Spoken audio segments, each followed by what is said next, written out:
In Hong Kong, 24-year-old Tong Ying-kit was the first person to be charged under a national security law. We knew that this was coming. All of the protesters who protested the Chinese government's crackdown on Hong Kong and the assumption of their tyrannical rule last year are feeling severely threatened. Tong Ying-kit was a 24-year-old who drove his motorbike into a crowd of police, holding a sign that demanded liberty and freedom for the people of Hong Kong. He was charged. He was not given bail. He was not given a trial by jury, both of which were tentpoles of Hong Kong's previous legal system, and his case marks the first of many that will be used to punish dissidents who resisted the Chinese Communist Party's totalitarian takeover of Hong Kong. This brings a very interesting point up.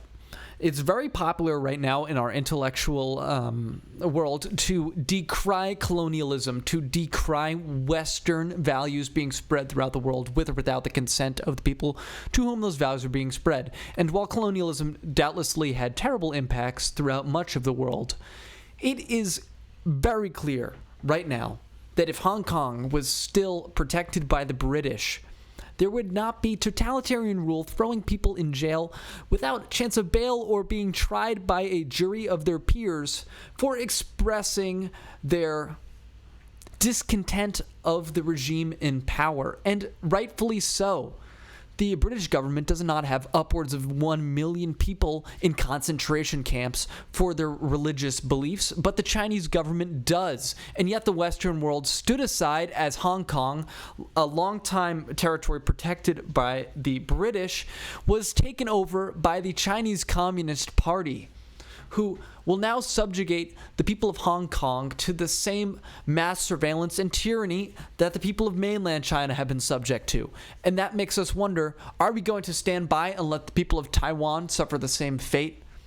It certainly looks like we are, as China has threatened nuclear war with Japan should they choose to intervene. And while we have forces in the area, we certainly do not have enough to hold off a full-scale Chinese invasion, which Chinese white papers indicate might happen within the next 6 years. The Western world needs to decide, do they want to stand up for the fact that the Western world promotes good things, although it does so ineffectively and has done so quite ineffectively throughout history? But the reality is, the Western world stands for trial by jury. It stands for the truth. And the Chinese Communist Party does not. This is a clear instance of totalitarianism versus freedom. And while we are not perfect, certainly the United States has seen a rise of totalitarianism on both the left and the right, with the cult of personality around Donald Trump and the institutional takeover of censorship in many areas of society in the United States. You can still have a trial by jury here. You can still have bail here.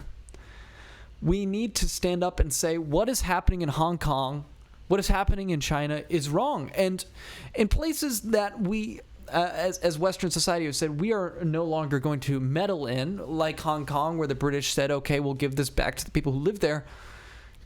I think that the Western world has a responsibility to not let these places be taken over by totalitarian regimes like the Chinese Communist Party. And this story here is clear evidence of the fact that when the Chinese Communist Party takes over places that were once ruled democratically, once had Western principles of law, that they will use their jackbooted thugs to subject people to the most heinous totalitarian treatment.